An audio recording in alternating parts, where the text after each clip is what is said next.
Être prof de français aujourd'hui, ça a l'air d'un voyage amusant.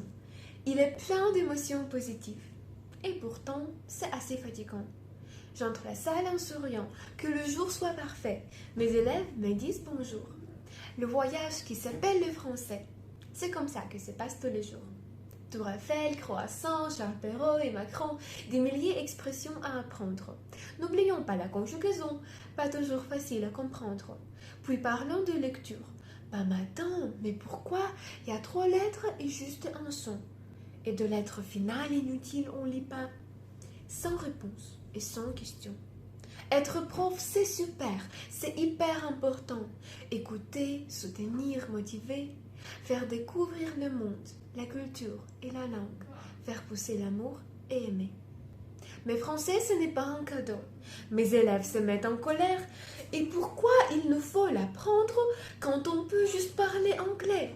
On peut voir quelques films et pas faire cette leçon. Pourquoi perdre du temps? Pourquoi faire ces exos? Je sais pas, je vais pas, j'en ai marre, compliqué. Bah laissez-nous partir plutôt. Et se baisse sur les bras de la prof. De ces mots pas trop beaux et stressants.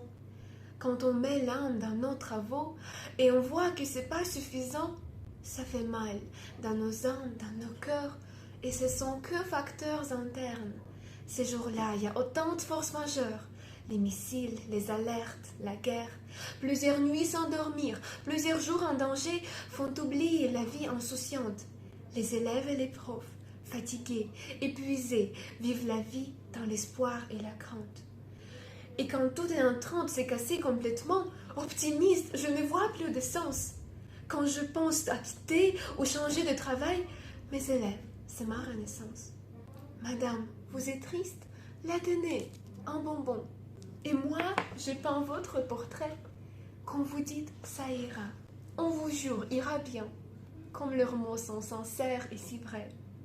Quand autour il n'y aura que 1000 ennuis, on ira partager nos câlins.